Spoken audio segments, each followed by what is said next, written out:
औज़ुबिल्लाहि मिनश्शैतानिर्रजीम बिस्मिल्लाहिर्रहमानिर्रहीम। अस्सलामु अलैकुम नाज़रीन व सामीन।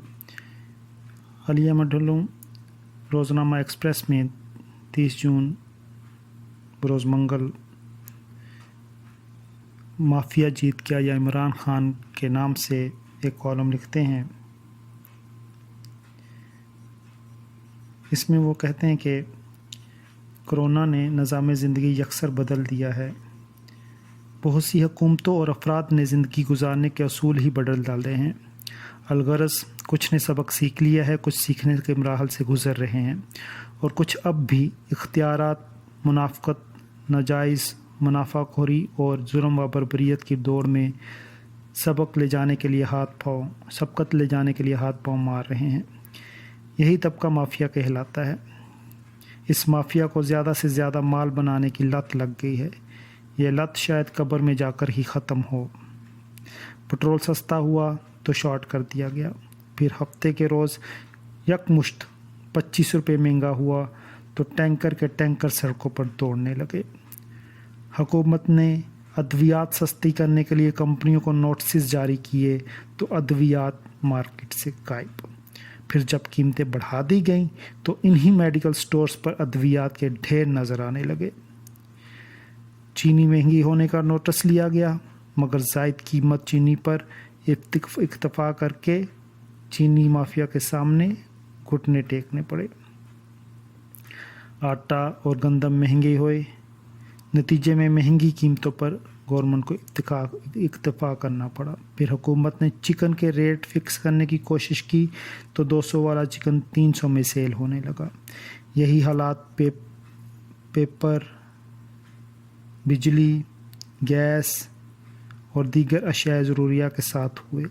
सोशल मीडिया को देख लीजिए, आपको हर शख्स इस हवाले से डिस्कस करता नज़र आएगा कि क्या पाकिस्तान में माफिया के पंजे इस कदर मजबूत हो गए हैं कि कोई हुकूमत भी इनसे निमटने से कासिर है।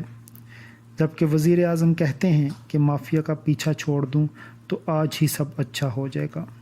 खान साहब, ये बात समझ से बालातर है कि जब आपने शुगर माफिया, अद्वियात mafia, builder mafia, petroleum mafia, गंदम माफिया, ट्रांसपोर्ट माफिया और दीगर माफियाज़ को आज तक सज़ा ही नहीं दी तो कोई ये कैसे समझे कि आप इन माफिया को नथ डालने के लिए तगो-दो कर रहे हैं।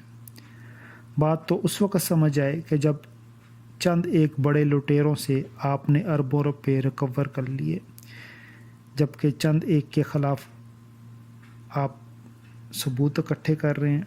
लेकिन फ़िलहाल तो यही लग रहा है कि जैसे माफिया चाहता है इस मुल्क में वैसा ही सब कुछ हो रहा है। मैंने अभी पिछले दिनों पेट्रोल बहरान पर कॉलम लिखा था। उसमें मैंने लिखा था कि अगर हुकूमत पेट्रोल बहरान पर काबू पाने में नाकाम रही तो इसकी कीमत में इजाफ़ा करना पड़ेगा। खैर, वही हुआ जिसका डर था।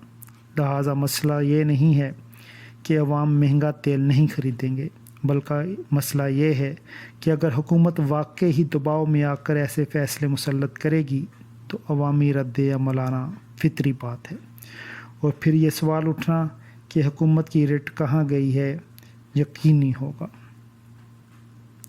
मेरे ख्याल में हुकूमत कायम कर लेना असल कमाल नहीं, बल्कि असल चीज़ हुकूमती रेट का क़याम है। लुत्फ़ की बात यह है कि फिर इनके दफ़ा में अजीबोगरीब तवीलें पेश की जाती हैं कि ये तमाम फ़ैसले अवाम के वसीतर मुफाद में किए गए हैं।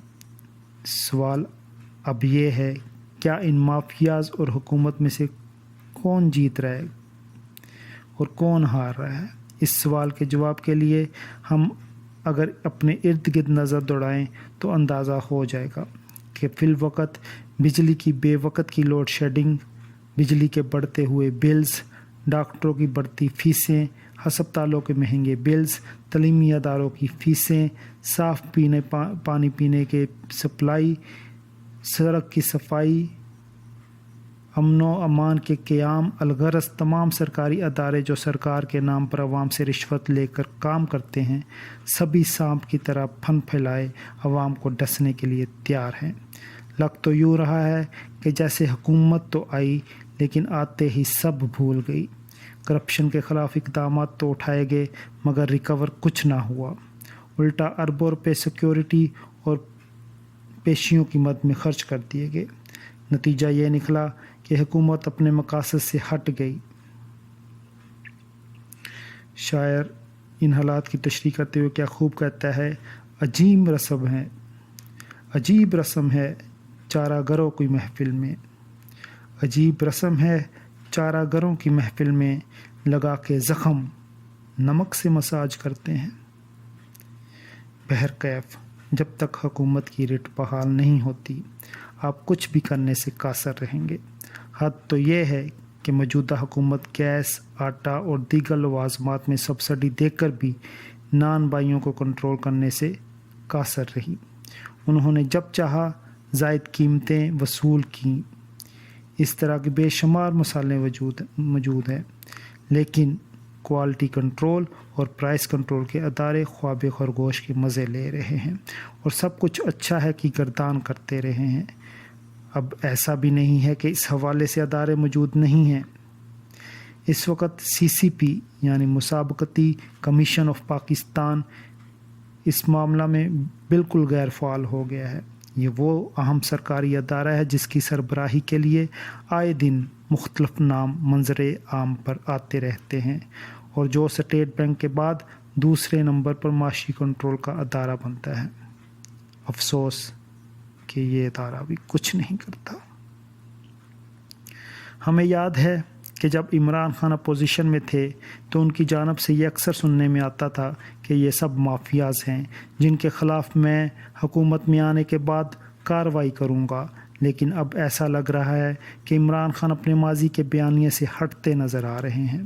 وزیر اعظم عمران خان پر آٹا، چینی اور پٹرول بحران کے بعد یہ الزام لگنا شروع ہو گیا تھا کہ ان کی اپنی کابینہ میں مافیا بیٹھا ہوا ہے، جس پر انہوں نے مافیا کے لفظ کو تھوڑا فینسی کرتے ہوئے ان کے لیے ایلیٹ کا لفظ شروع کر دیا تھا۔ یعنی اس سے مراد وہ کاروباری حضرات ہیں جو اپنا اکٹھ کر کے ملک میں کسی چیز کی قلت پیدا کر دیتے ہیں۔ منافع خوروں کا چہرہ تب عیاں ہوتا ہے جب حکومت کسی بھی چیز کی قیمتوں میں کمی کرتی ہے اور فوراً بعد اس چیز کی قلت پیدا کر دی جاتی ہے۔ الغرض کہنا تو نہیں چاہیے، لیکن آج ایک بار پھر یہی کہوں گا کہ عمران خان صاحب، آپ اس عوام کے لیے آخری امید ہیں، آخری امید ہے۔ اگر اس بار امید ٹوٹتی ہے تو یقین مانیں کچھ باقی نہیں رہے گا۔ ہر بحران کے بعد کہا جاتا ہے کہ مافیا جیت گیا، کپتان ہار گیا۔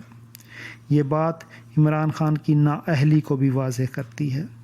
لہٰذا ان تمام بحرانوں سے چھٹکارا پانے کا صرف یہی حل ہے کہ آپ کسی ایک بحران کو پکڑ لیں، اسے حل کریں، عوام کے سامنے نمونہ بنا کر پیش کریں، اس کے بعد دوسرا بحران پکڑ لیں، اسے حل کریں، پھر حل ہونے والے بحرانوں کے آگے بند باندھ دیں۔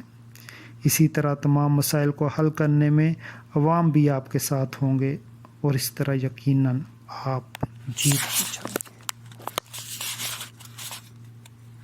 بہت شکریہ ناظرین، اپنا اور اپنوں کا خیال رکھیے۔ یہ پاکستان اور یہ دنیا بھی آپ کے اپنے ہیں۔ اللہ حافظ۔